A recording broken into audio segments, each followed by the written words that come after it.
So the entirely is spirit, soul, and body.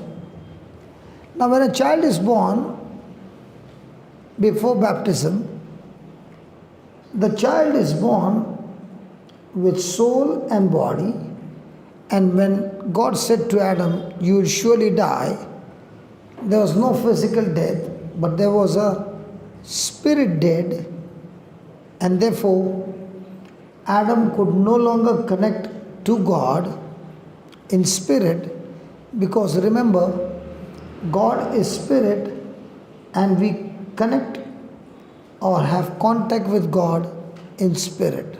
So when the spirit died, now man had to use his five senses, his intelligence, his reasoning, his ways, trying to contact God. And man discovered one way to solve his problem is that when he committed sin, he found that he was naked. And he was afraid of God. So he hid behind the trees. And when God called him, he said, "I was afraid of you." Come on, let's go and see that. Genesis 3, from the verse 8. They heard the sound of the Lord.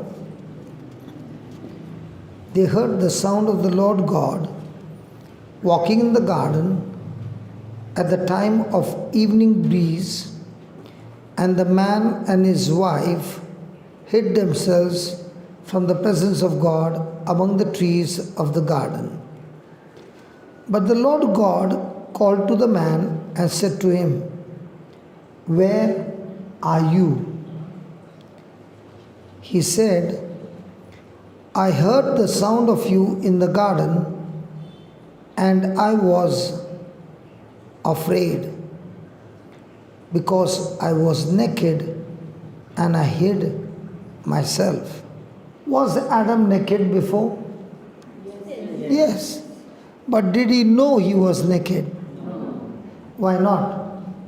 Because his eyes were clean, holy, and he was covered with the glory of God. So he could not see his nakedness. But now, when he committed sin, his mind got corrupted and he could see the glory of God is gone and he is naked. "I heard the sound of you in the garden and I was afraid."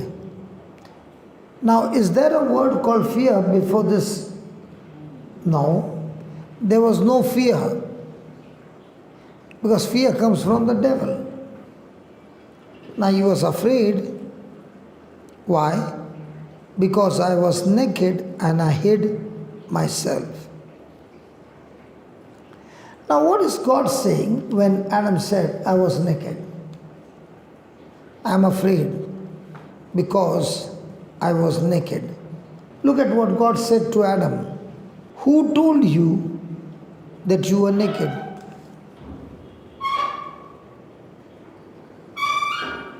In other words, he's saying, who are you talking to? Even though you were naked, I never ever told you you are naked. You are talking to somebody. Who do you think Adam was talking to? He saw he was naked, but God said, "Who are you talking to?" So, did Adam open the door for Satan to talk to him when his spirit died?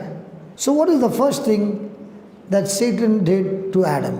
When his spirit died, what is the first thing he did?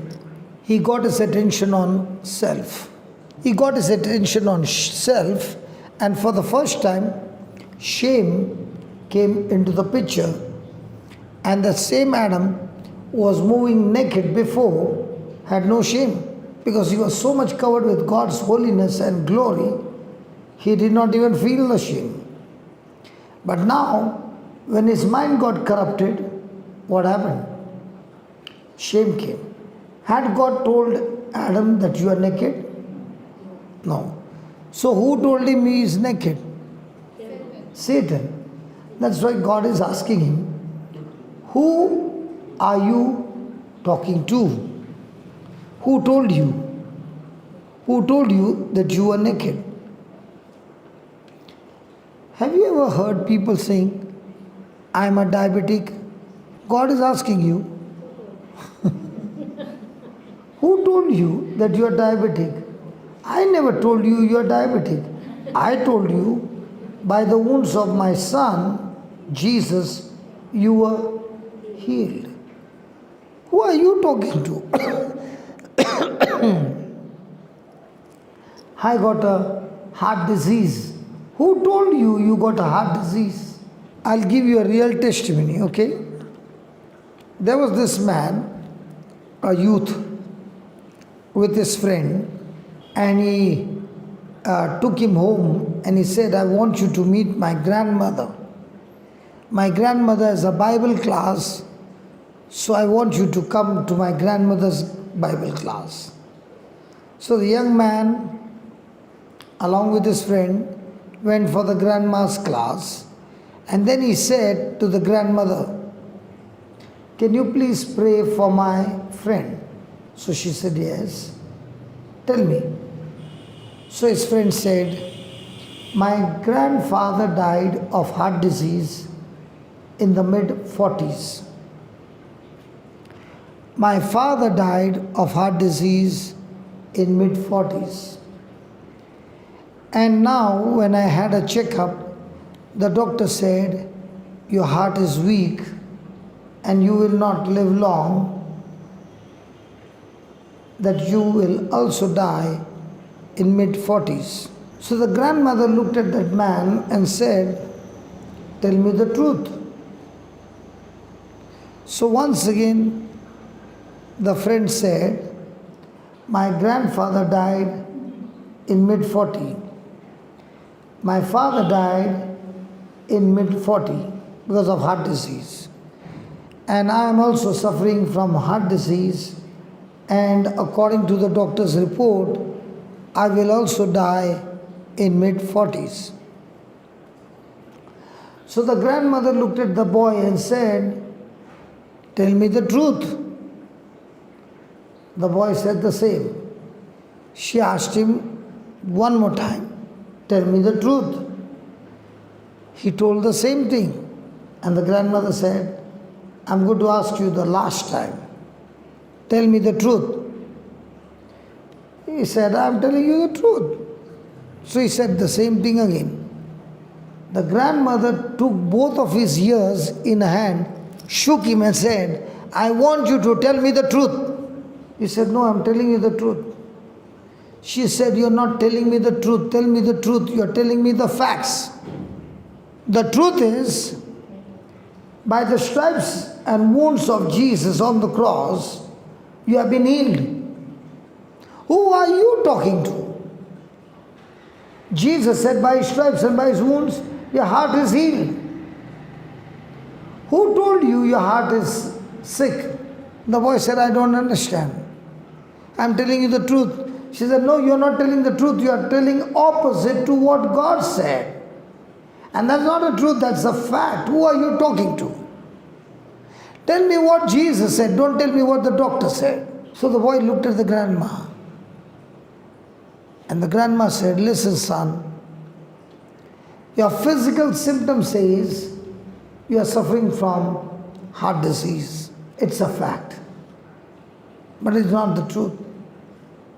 Jesus said, let not your heart be troubled. He never said, let your heart be troubled. He said, let not your heart be troubled. So who are you going to talk to? Are you going to talk what Jesus said? Are you going to talk what the doctor said? So the young man went home and he said, I declare the truth. My heart is healthy and is so healthy that God has blessed me with long life. By his stripes and by his wounds, I am completely healed. That young man became a powerful evangelist and died beyond close to 90. Did he have the symptom? Yes. Did he believe the symptom first? Yes. When the grandmother shook him, he came to his senses and realized all these times I was thinking it's a truth. It's not a truth. It's a fact, and it's a lie because it speaks against what God said. God's word said I'm healed, and what I'm saying is I'm going to die. God's word says with long life I will satisfy you and show you my salvation.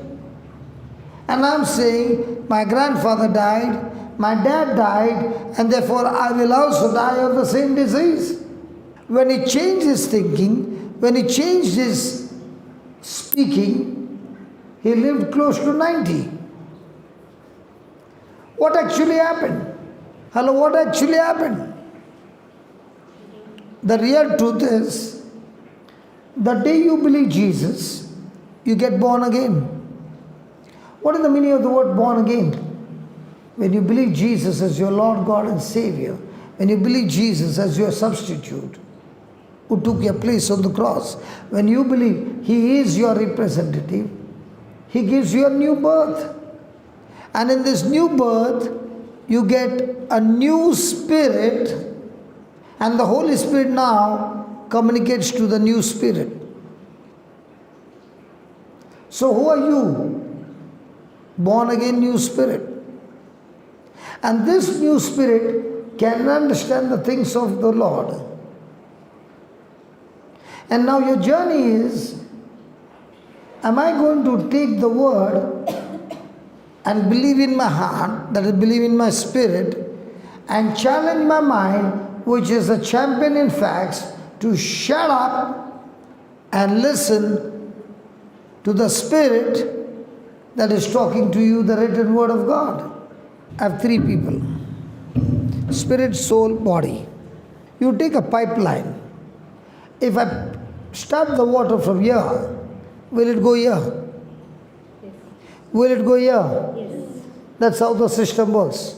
Spirit, soul, body. Now the body has no connection with the spirit. It has connection with the soul. So the soul has connection with the spirit, the soul has connection with the body. The spirit understands invisible things. The soul understands natural things. The body takes order from the soul. So now when the person began to be fed, and the grandmother said, "Tell me the truth," what was the boy doing believing? He was believing the facts of what happened in his family. So the soul mind was not in agreement with this. So the soul mind was agreeing what the doctor said. The soul mind was believing the facts, and because of which the soul mind was telling the body, you are sick, you are in trouble, and you will die. Might be in 6 or 8 months. But now when he got born again, he began to realize that his spirit is talking to the soul and telling the soul to change his thinking, because that's not what's going to happen. What's going to happen is the spirit mind, who has been fed with the word, is now nourishing the soul and helping the soul to prosper. So what's your challenge as a Christian? Your challenge as a Christian is, your spirit is perfect, nothing to be changed. 100% perfect, your spirit, which has the nature of Christ, which has the faith of God. Now, when you receive the word and you believe the word is in your spirit. But your soul has been trained for a long time to believe on physical evidence. So this one does not rely on physical evidence, this one relies on the written word of God.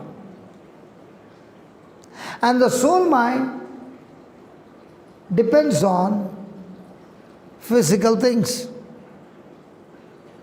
And the body is the one who will take the decision whatever the soul says. So when the person begins to realize that it is by faith in Christ Jesus that I'm healed. Like Nicodemus said to Jesus, what must I do to inherit the kingdom of heaven? And Jesus said, when you are born again, that is born of the Spirit and born of the water, you get a chance to enter the kingdom of heaven. So Nicodemus said, you mean to say I have to go back to my mother's womb? No. You need to believe what God said in his heart. So now you started listening to the word and you made a choice to believe what was spoken. So on one side, when you believe what God has said, your spirit, that is your heart, starts getting nourishing from the word of God. And your soul, which was fully corrupted, is now submitting to the Spirit who is strong. So your mind is continuously challenged to change his thinking, to change his lifestyle. So now when your soul is prospering and you got some bad news, you are no longer waiting on the bad news. You are taking the bad news using scriptures and believing for the physical manifestation. So now your challenge is what? Believe with your soul mind or spirit mind. So how do you explain 3 John verse 2? I pray that all may go well with you and that you may be in good health just as it is well with your soul. So what happens when my soul is sick? That man who came and told the grandma that my heart is sick, was his soul prospering or was his soul sick?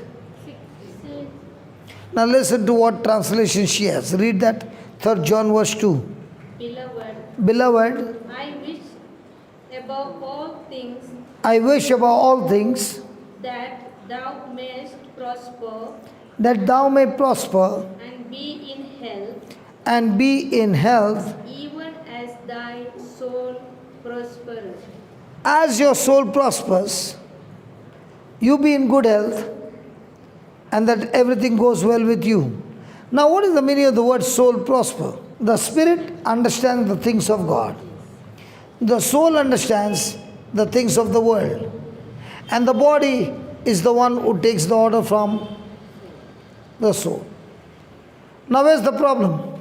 The problem is in the spirit. Hello, is the problem with the spirit? No. When you got born again, you got a perfect spirit.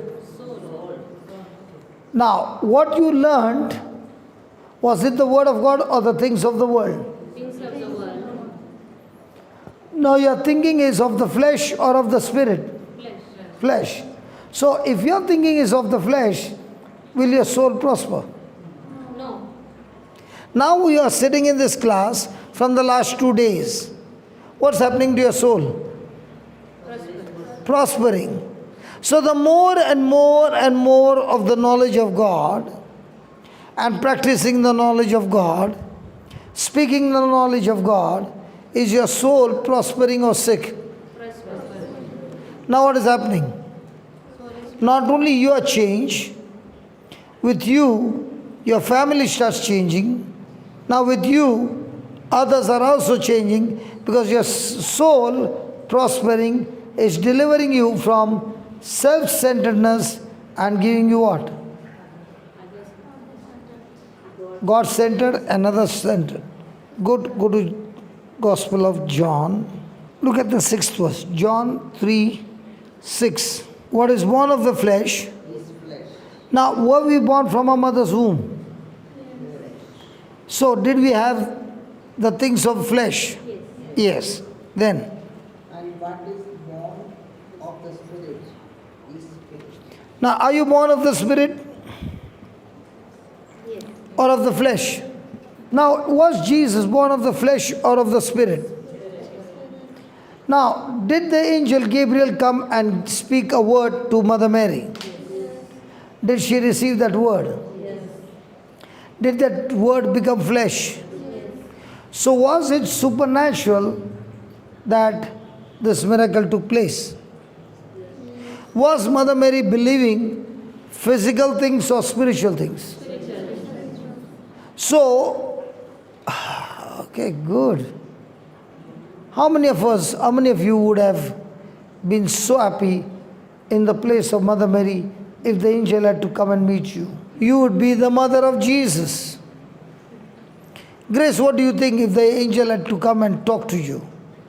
Would you say yes? You would have said yes. Very good. What about you, sister? If Grace says yes, what? You won't say yes. What about you two sisters behind? Good, praise God. What about the first row? What about this side? Very good, very good. What about here? Yes. Yes. What about you? Yes, because angel is coming and telling me. Sure. Correct, correct. Praise God. What about you all? Yes. Only you two are saying no. Okay. Only you are saying no.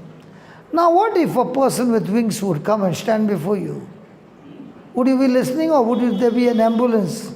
Angel is coming. The angel is coming with wings and you would see that person first time in your life. Would you be talking to him or you would be fainting?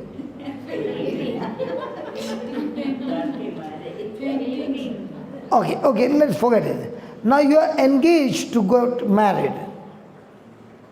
And suddenly your stomach becomes like mine. Now what will your mummy say to you?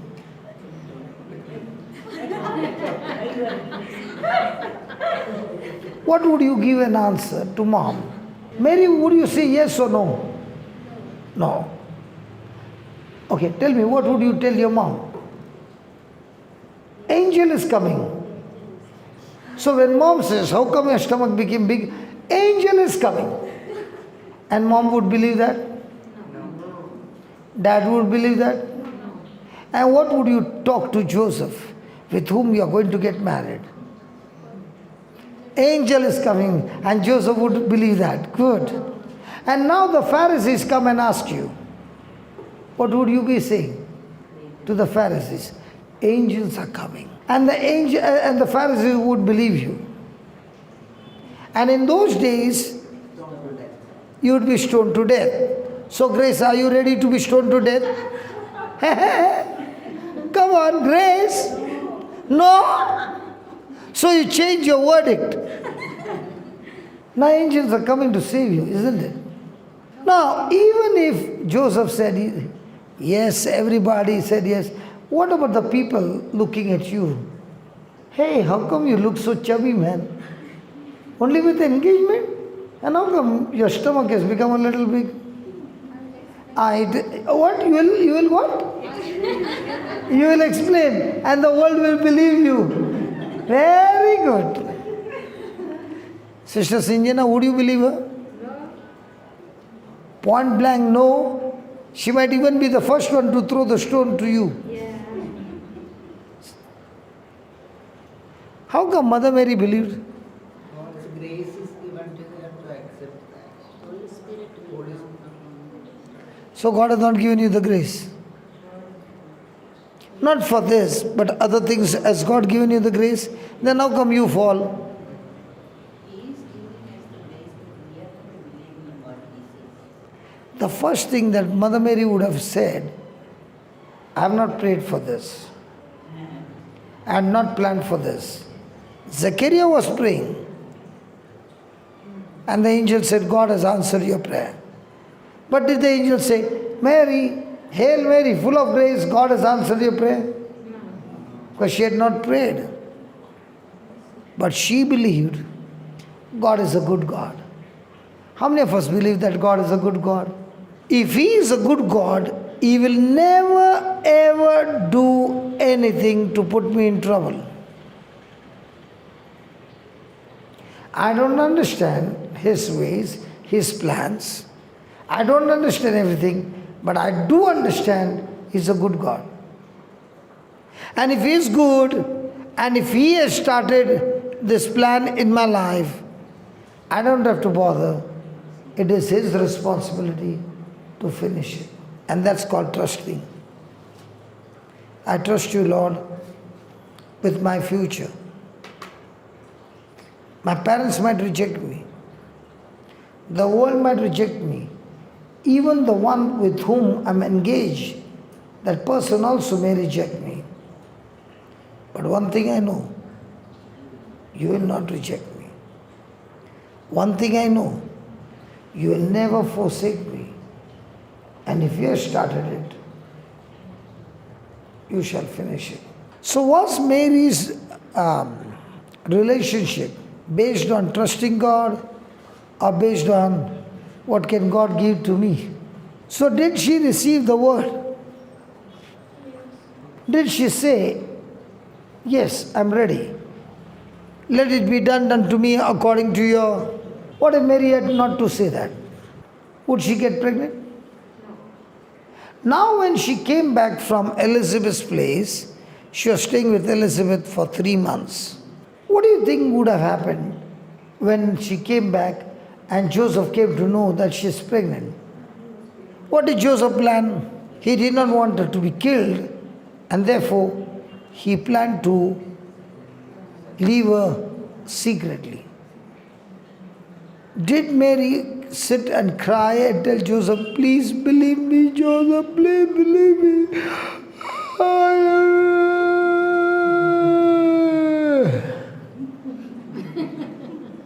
Did she do any of those things? Why? Because she believed that's not my job. But did she go around justifying or proving to anybody, whether to parents, whether to Joseph, whether to Pharisee? How many times do we try to justify that you are innocent? So is it your job to do that? I'm not saying you're wrong, you're right. But are you asked to justify? Did she justify anybody? Did she tell a story to anybody? Did she even tell Joseph the story? No. She believed that if God has started it, it's God's responsibility to make it grow, mature, and finish it. I never started it. So in the ministry that God has called you, did you start it or did He start it? If He started, why are you bothered? He's taken the responsibility to start it. He's taking the responsibility to finish it. So do you need to bother about it? And we are not here to speak about human point. We are here in a Bible class. But first thing, are you a human? Who told you? You just read, what is of the flesh is of the flesh. What is of the spirit is of the spirit. So now, are you born of the spirit or are you born of the flesh? And if you're born of the spirit, then are you a human or of the spirit? Do you know 1/3 of you is God? God the Spirit came and got united to your spirit and they became one. So are you 1/3 God? And where's the greatest power? In your spirit. So are you just a woman? You are like God. And that is the challenge, to believe who you are in Christ Jesus. And if you believe you are in Christ Jesus, like God, so do you carry that power with you? So who is supposed to call the shots? You? Has He given you the authority to call the shots? That's why 1/3 of you is God. Your spirit is born again. Your spirit is righteous. Your spirit is loaded with power. Now, do we believe that? Grace, do you believe that? Grace, you are so fresh till now. Now you feel like your face is changed, everything is changed. It looks like you are getting some confusion. Are you thinking whether the angel of the Lord will come to you? He won't come to you. But that plan is over. That plan was only for Mother Mary. So you don't get disturbed. Angel Gabriel will not come. Now I want to ask you something. Did the angel Gabriel come and tell Mother Mary that your son, his kingdom shall not end? Did he say he will sit on the throne of David? Yes. Did he prophesy he is the Messiah? Yes. Did he say all that? Yes. And what was Mother Mary's best gift? Whatever they spoke about her son, she treasured it in her heart. What do you treasure in your heart? The soulish thing or the spiritual thing? Don't say nothing. Surely no. The soulish or the spiritual? You better go for confession. You don't get worried. How long is it? Worry is long or peace is long? Under circumstances, under trials, you can ask your companion. She also is a good partner to you. No. Let's take an example. Between spirit, soul and body. Joseph comes with a brilliant idea and says, let's go to Bethlehem in the 9th month. From where Mary is, to go to Bethlehem is only 120 kilometers on a donkey. If they were to go by donkey and she's sitting, how would the donkey be? Have you seen anybody sitting on a horse or a donkey? Do they have this shaking? And it is very comfortable when you are in the 9th month. And does he know the way? And what about the restaurant in between? What about the bath? What about the bathroom? After all that, they are going to Bethlehem. Mother Mary would have asked Joseph, did you make some reservations there?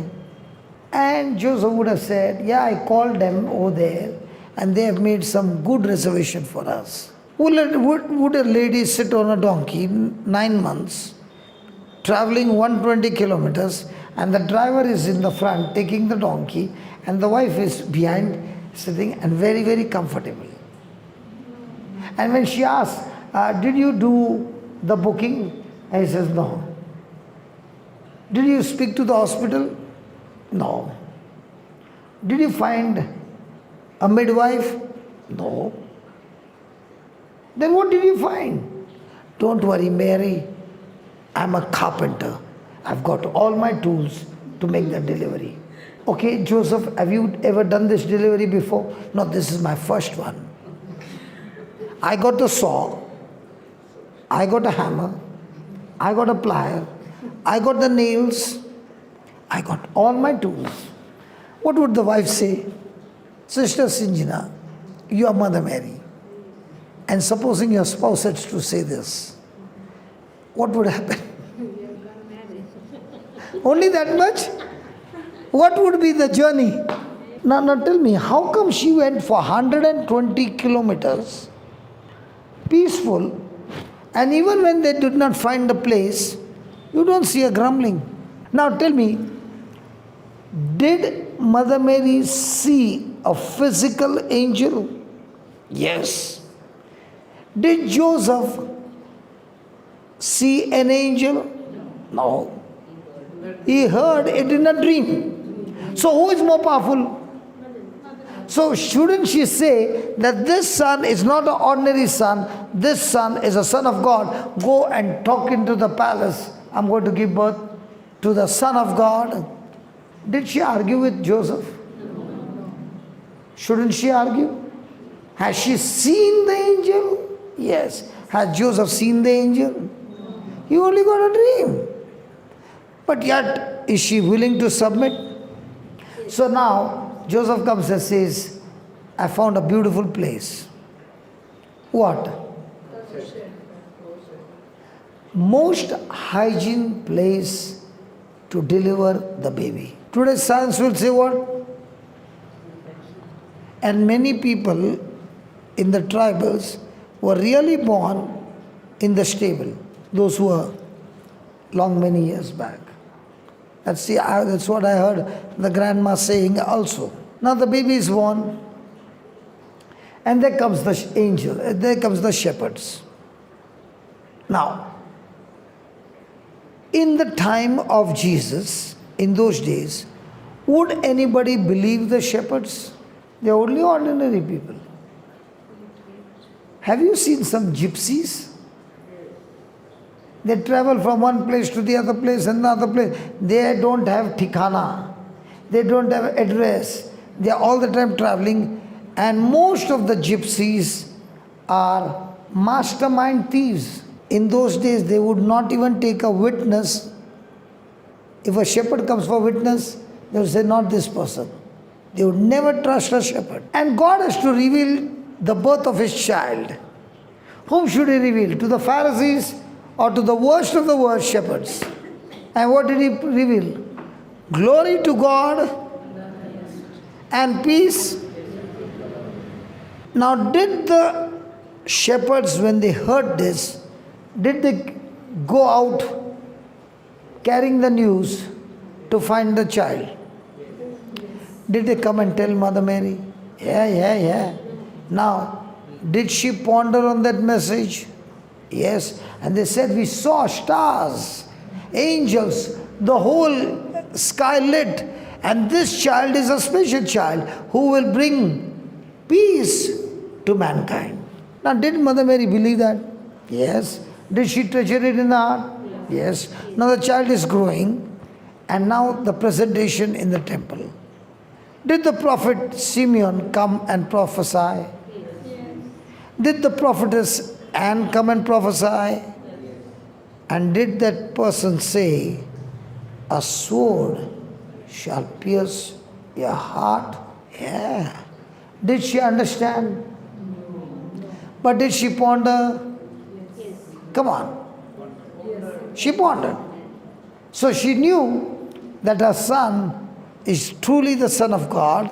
So many people are coming and prophesying his future. At the age of 12, only at the age of 12, the child can visit Jerusalem. He cannot attend before 12. So every year when the mother and father would go, where would Jesus be? At home. And he would keep on asking his father and mother, can you tell me what's happening in my father's house?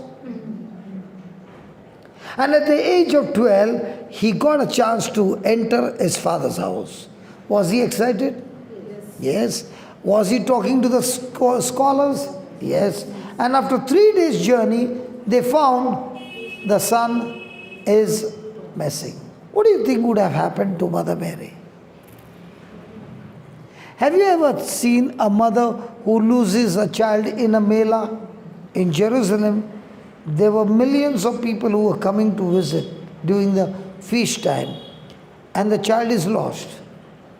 What would happen to the mother whom God had given the child in a hand to take care of the child, and the child is lost? Come on, mothers. Hello. 3 days are over. After 3 days they found that the son is missing. Would there be a panic? Would there be a fight between Joseph and Mary? You. Was there any fight? They went back to Jerusalem. And they found him in the temple talking to the scholars. What would you do? Let me ask Sister Sinjina.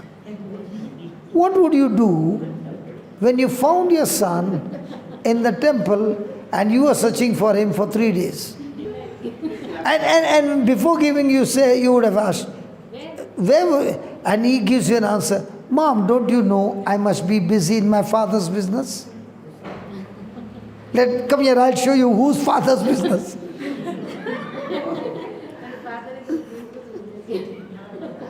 Now, was he busy with the father's business? And did he say that to his mom? Why should you be worried because I am busy with my father's business? Now, how would a mother react? What would you do, Grace?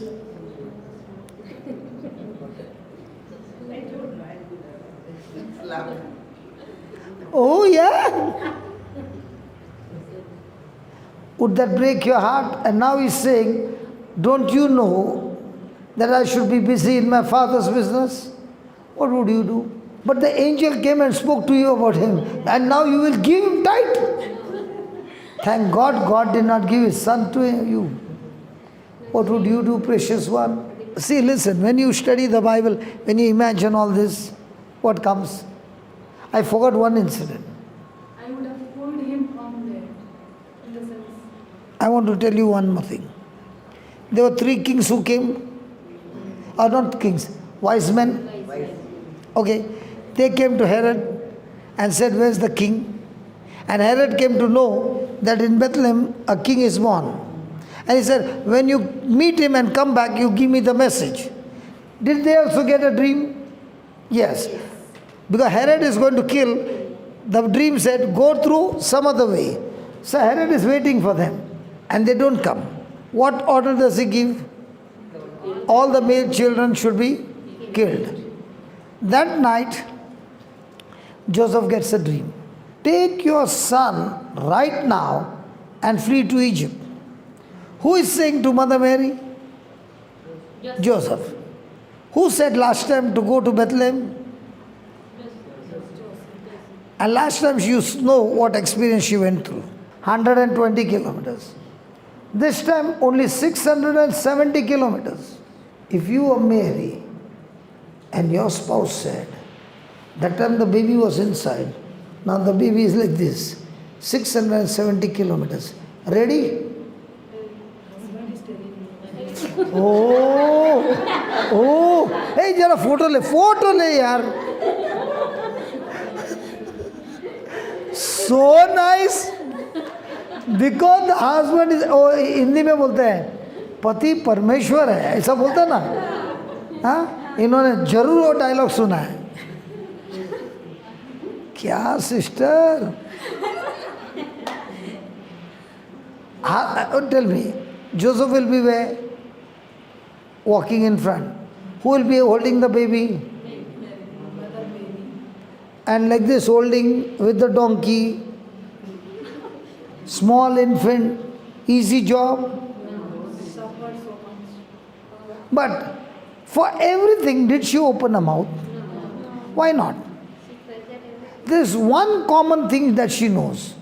If God says something to do, I know one thing, God is a good God. He will never tell anything evil to do. He knows everything, and I am ready to submit to Him no matter what. If it's in my favor or not, I will still do it. Now my question to you is, do you believe God loves you?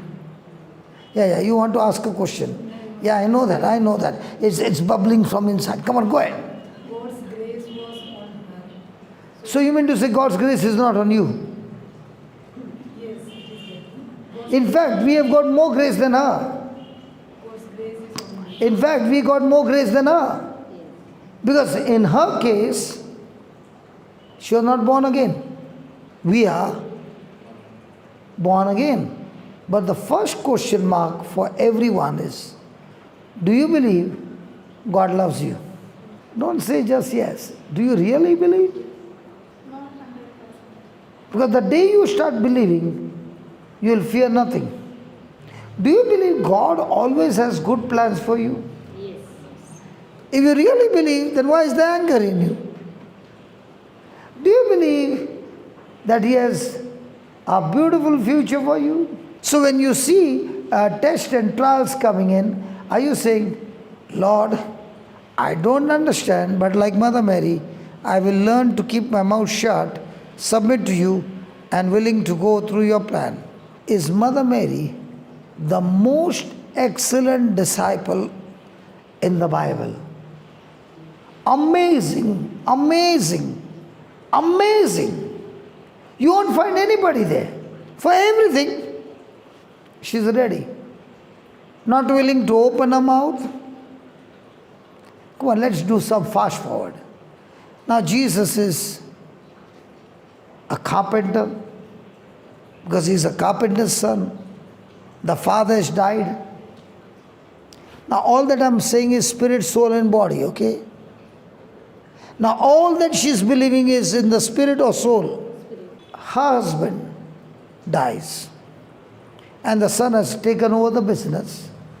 And one day the son comes and says, Mom, I'm closing the business. Son, what are you going to do? Mom, I've decided to go on a mission. What about me, son?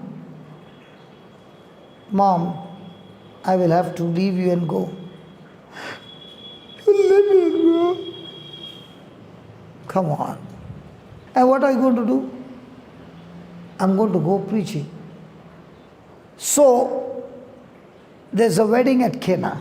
Mother Mary is not invited for this wedding. Do you know that? Mother Mary is not invited for this wedding. Read it. Jesus and his disciples are invited. Please open and read. All the families are invited because it is in the village. No. No need of special invitation. You read, and then give me the answer. Don't take it for granted. He was there. She was there. Yeah, but not invited.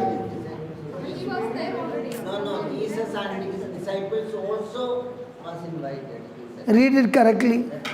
Now, when I say some words like this, everybody gets triggered. What? Then I will explain to you what does that mean. On the third day, there was a wedding in Cana of Galilee, and the mother of Jesus was there.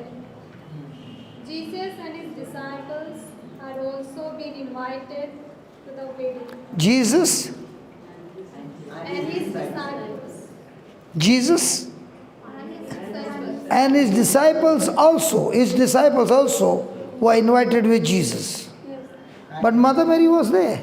Already. She was already there. So what does that mean? Relations. Mother Mary's relations wedding. Huh? Mother Mary's relations wedding. So she was already there. So why was Jesus invited? Jesus was already out preaching and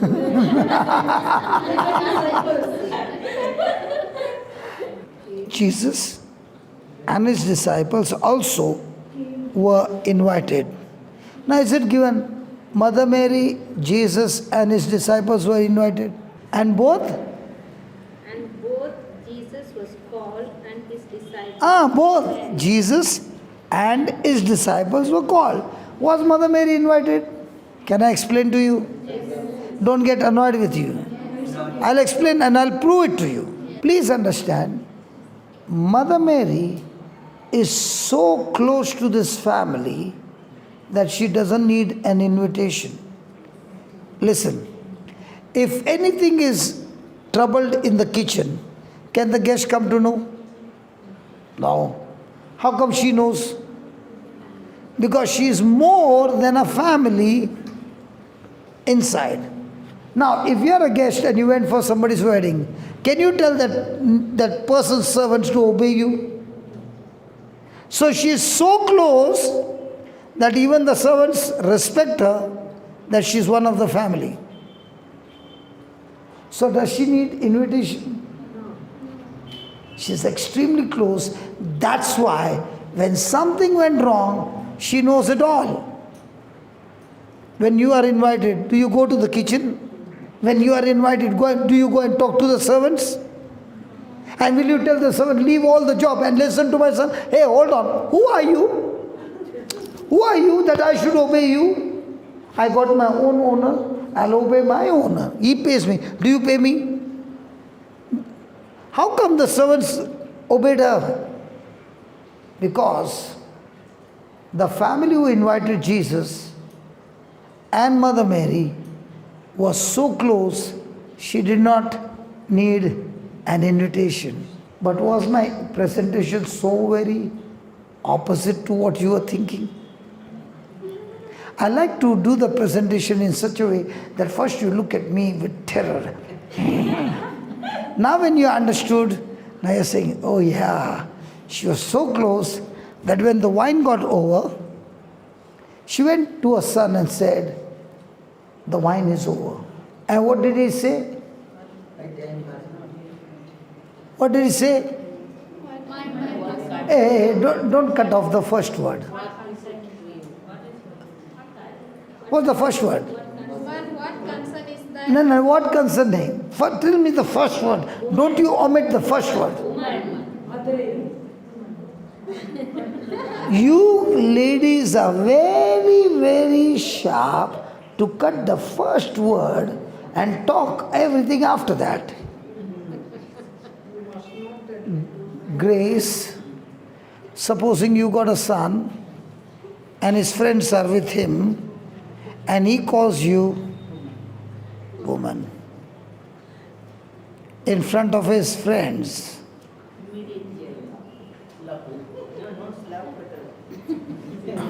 Immediately what will happen to you? And that too not in private but in front of his friends. Now what would you do? Very bad. That's all. Bad in the sense, not good at all. And what would you do? Not respected. And what would you do?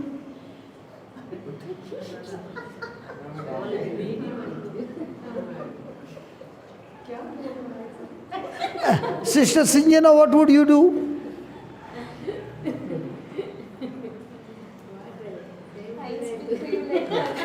Huh?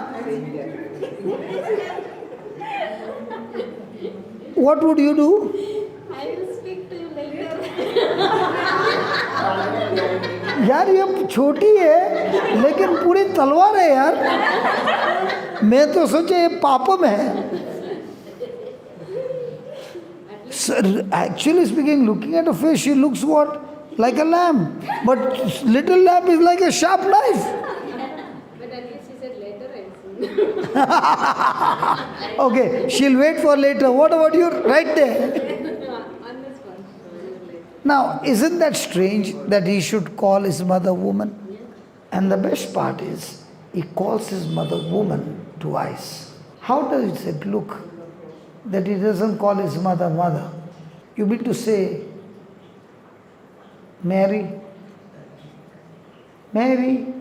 if your son has to tell you woman, what would you do? Why are you looking at her? Mary, what would you do? I would not say anything in front of others. And after that? After that, I asked why you don't have respect. Because I'm your father, you would call in front of others as a woman. So you won't ask him in front of others. In the house she will ask.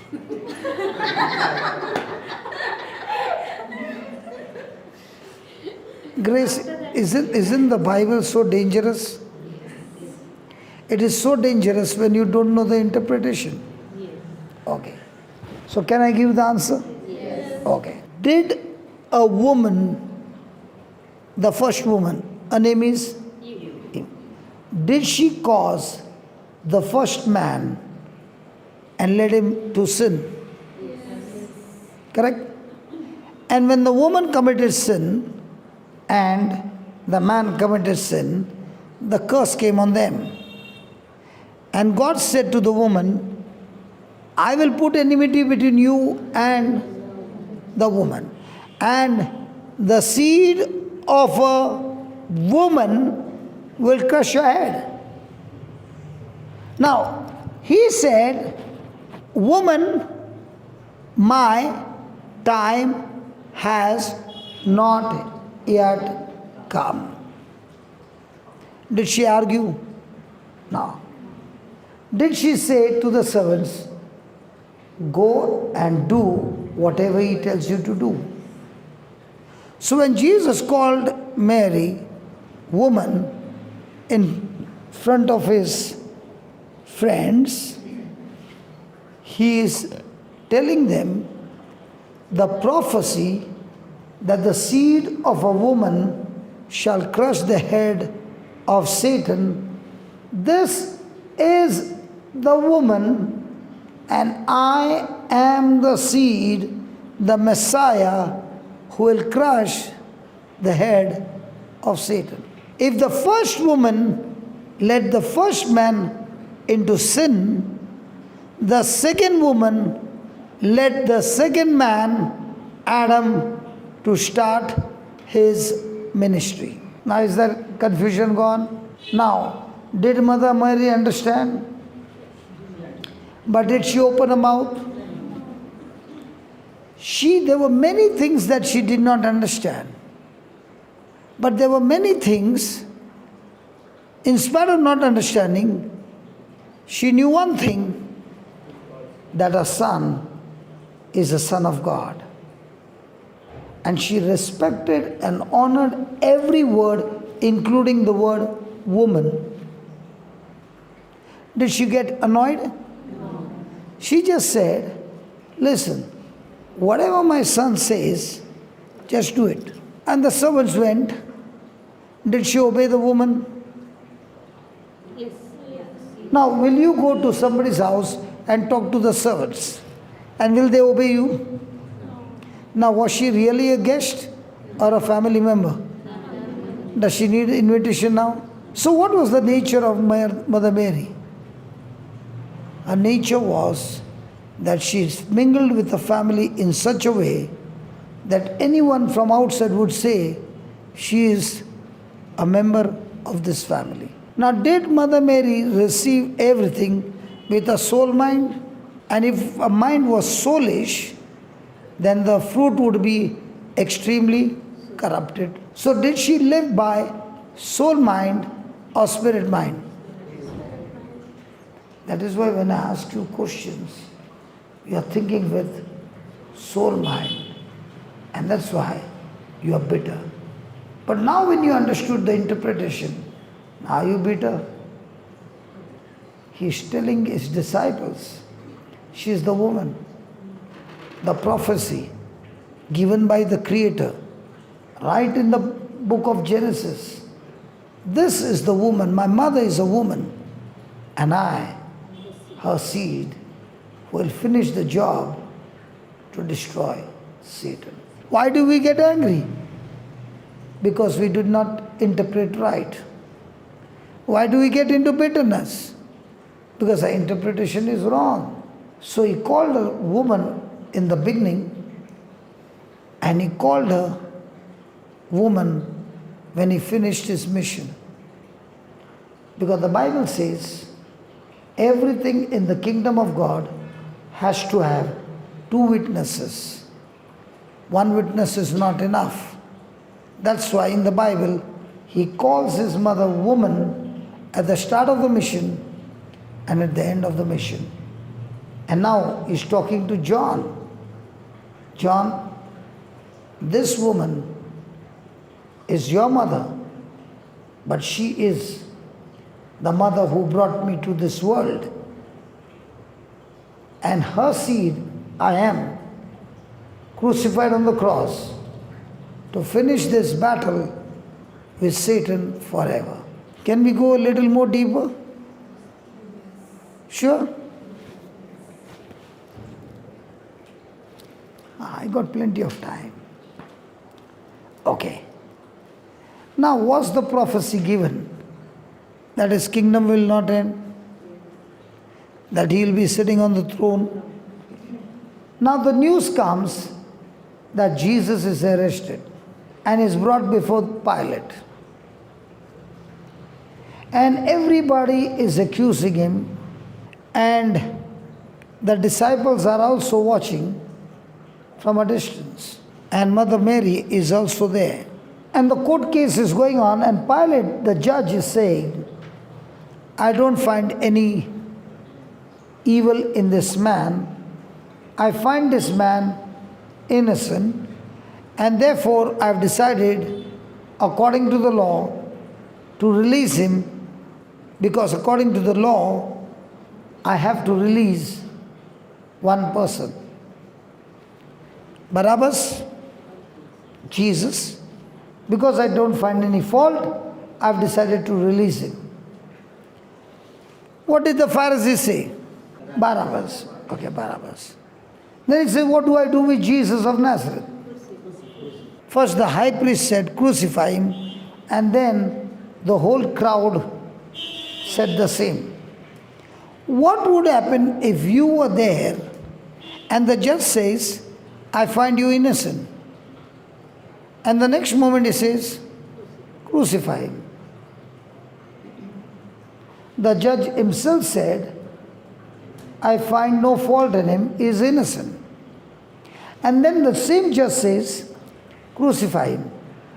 What would be your feeling? Sister Sinjina?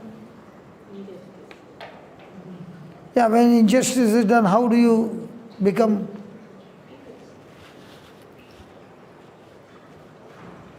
But what do you think would have been Jesus' reaction?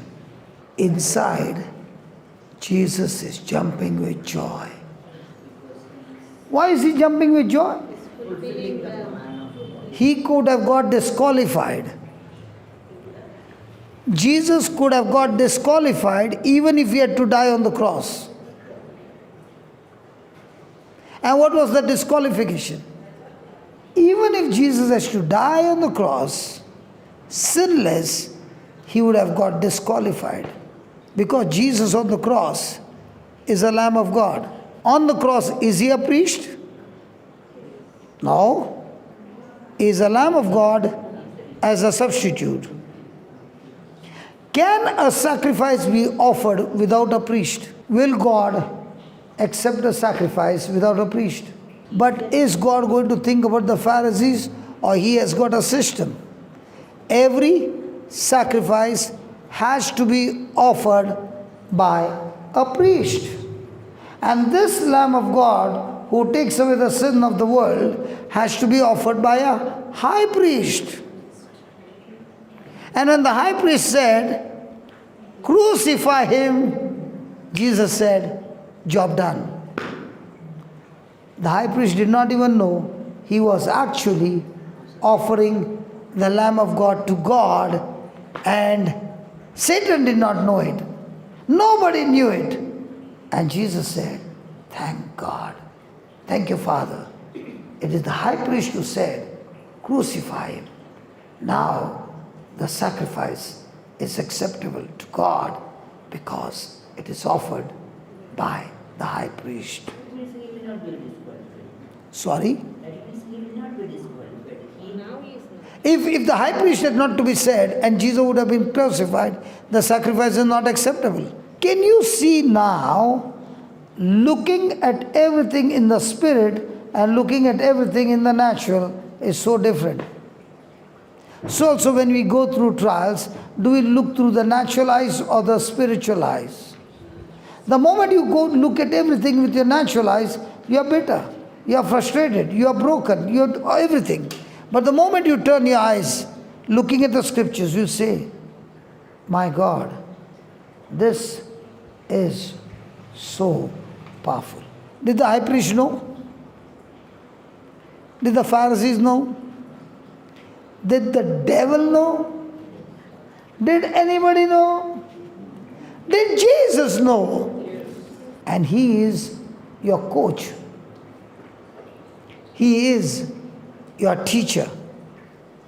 He is your leader. He is your partner. So even though things are happening in the natural, will you react to natural things, or will you ask Jesus, can you please explain to me what does this all mean? And when you understand from the spiritual eyes, you will be dancing. Because joy comes through spiritual eyes, never through natural eyes. And the joy of the Lord is my strength. Now, is it making sense? So when Jesus is on the cross, is he looking with his spirit eyes, you and me? Just like a mother who is pregnant, is she looking at the pregnancy through spirit eyes or physical eyes? Spirit eyes. That's why she's ready to go through the labor pain.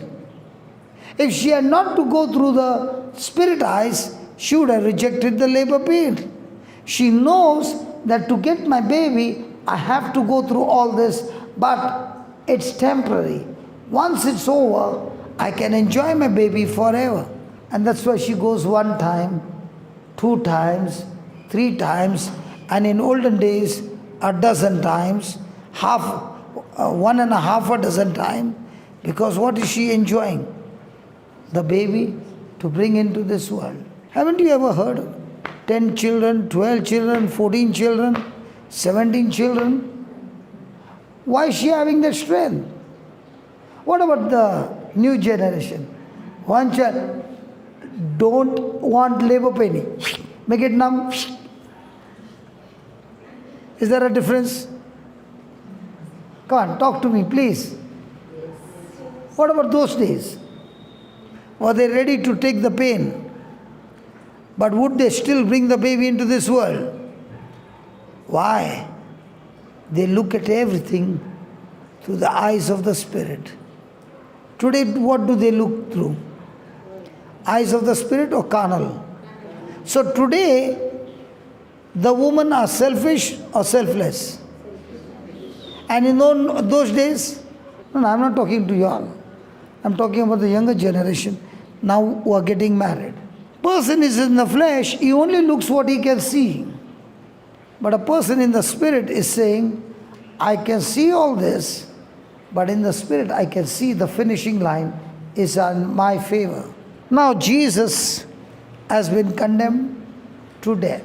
And now he has been given 40 lashes. Do you know what those 40 lashes mean? When you go home from here, read Psalms 22 chapter. It speaks about Jesus' experience of lashes. Every lash, the hooks went into the body, and when they pulled,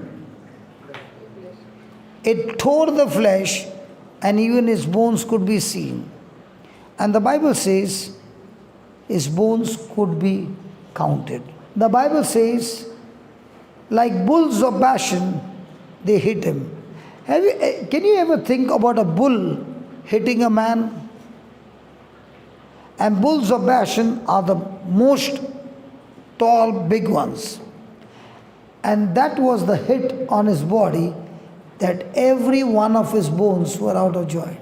The Bible says, dogs have surrounded me.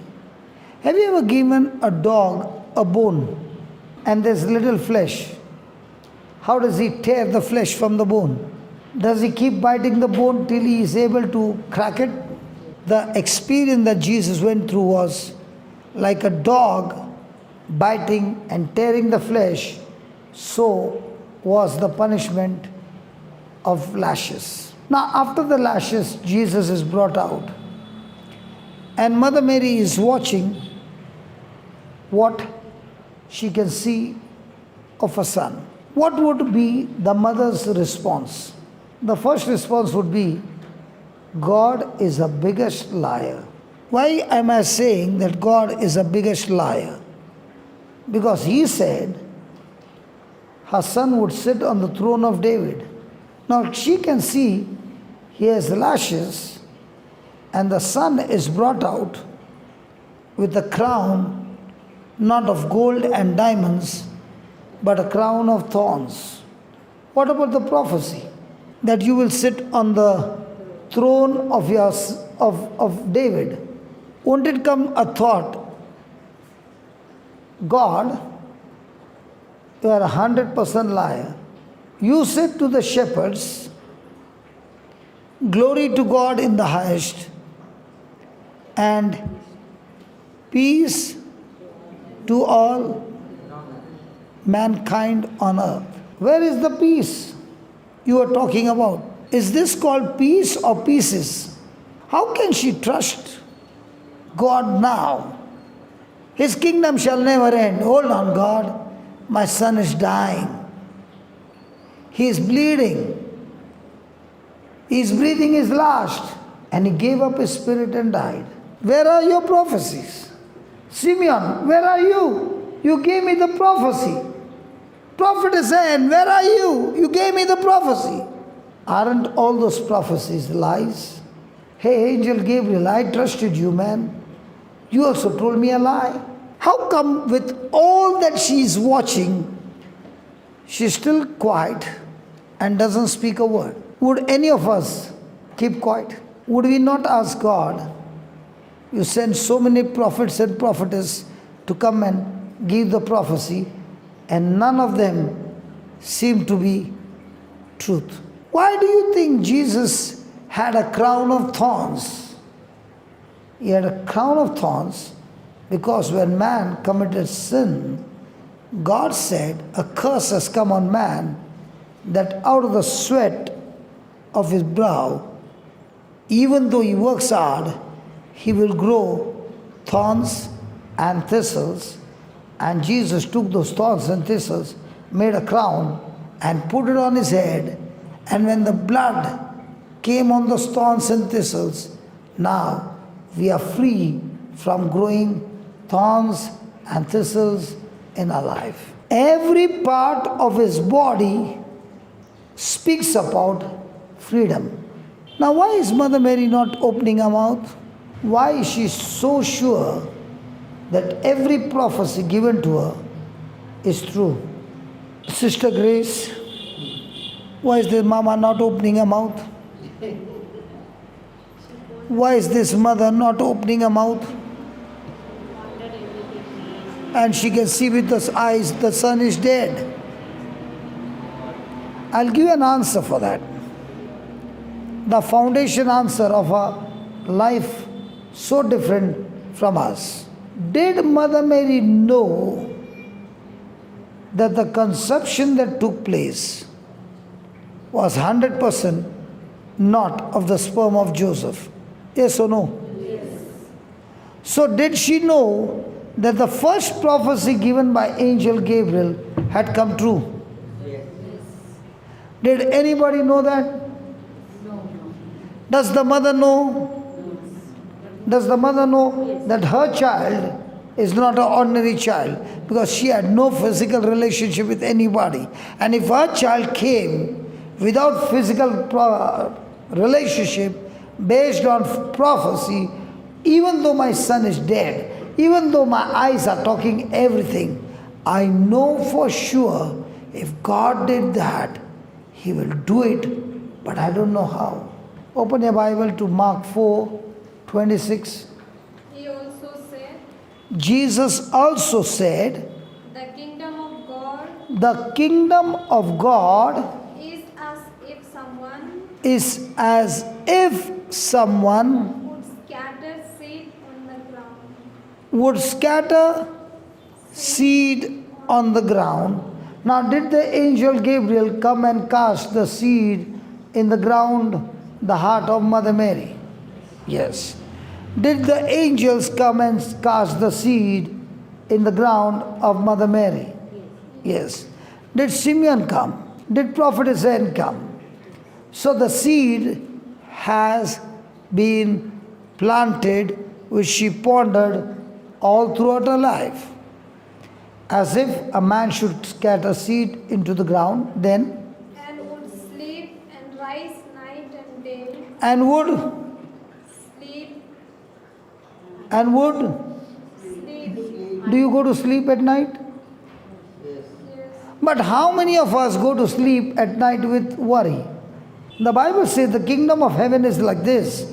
A man should scatter seed into the ground and then go to sleep and rise up night and day. Now, when we go to sleep, do we go to sleep with worry? Do you think she went to sleep with worry? No. Then what happens? Rise night and day. Yeah. And the seed would sprout And the seed would sprout and grow and grow. he does not know how. That's how the kingdom of God is. Did she have seed in her heart? Yes. Was she in rest because of that seed? Yes.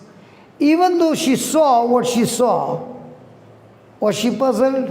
Because she knew the first most impossible prophecy had come to pass.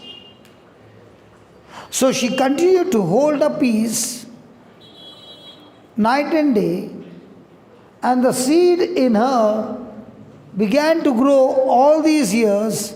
She never ever asked a question, how? When you have the promise of God in your heart, don't you want to know how it will come to pass? Hello? Are we not interested?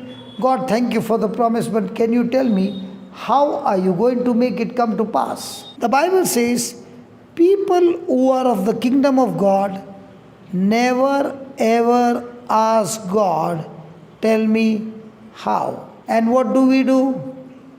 Sister Sinjana, what do we do? Can you tell me, Lord, how are you going to do this? And God says, don't ever question how, because that's not your job. Your job is to see that the seed stays on the ground, planted, rooted, growing. God's job is to bring that seed to pass. So are you supposed to bring in the harvest? Or are you supposed to keep the seed into the ground? Are you supposed to water the seed that it grows? Are you supposed to worry from where will the harvest come? What about us? Don't we want to know how, when, where, who, what, which, who? Do we have all these questions? And the Bible says, we who trust the Lord never ask Him questions. The kingdom of heaven is not about asking questions. The kingdom of heaven is about believing His promises. Some of them are already pointing me, closing the Bible and saying, your time is up. If I can't say with my mouth that your time is up, I can show you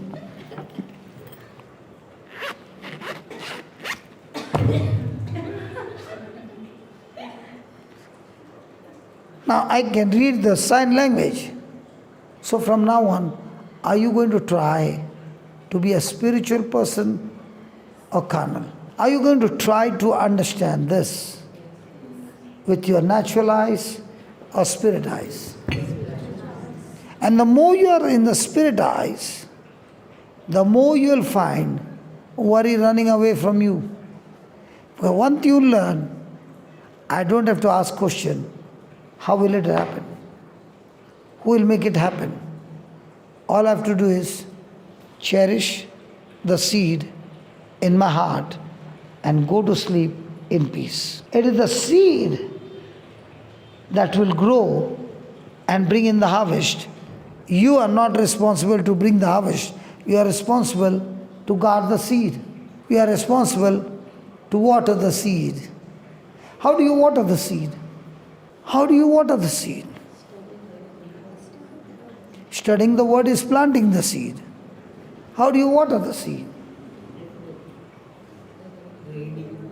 Reading is planting the seed. How do you water the seed? That's huh? Keep thanking God that you have already received the harvest before it comes is called watering the seed. So most of us are champion in planting the seed and not watering the seed. And how do you know that you have to water the seed? Mark 11:24, last scripture. So I tell you, So I tell you, whatever you ask for in prayer, blank check. Is it a blank check? Hey, is it a blank check? Whatever you ask For in prayer, believe, and that you have received it. believe that you have, Received it. and It will be yours. so which one comes first? It will be yours or believe? So if you have received the blank check, will you be thanking God? That's called watering the seed. So congratulations. You planted the seed. The next moment you're thanking God that you have received the harvest. And as you're thanking God, you have received the harvest. Congratulations. Now you're sleeping in peace. Not in pieces. Will it be given to you? So from now on, are we champions in planting seed only, also watering the seed? So tell me, is it going to be a stressful life or stress-free life? And taking Mother Mary's example, can we also ask God to help us to look at everything the way she looked through the promises of God? You know, Sister Sinjina, there is so many things running in your mind. And if you take this teaching as the foundation of your life, now even if you see a lion, you will be still saying, God, I still trust you. This lion also is going to turn around for my good. What I'm trying to say is, no matter what danger you watch, you are still in peace, because the seeds planted in your heart are powerful enough to bring in the harvest for you. Most loving Jesus, we praise and thank you, the gift of brother amidst us, bringing us and putting the faith of seed in our hearts. Lord, today we surrender him at thy feet. Wherever he is, may you accompany him, bless him, thus he may be able to bring many more souls close to you. Lord, thank you for putting the seed of faith in our hearts. Thus we may be able to believe and come close to you, watering seed of faith through our life.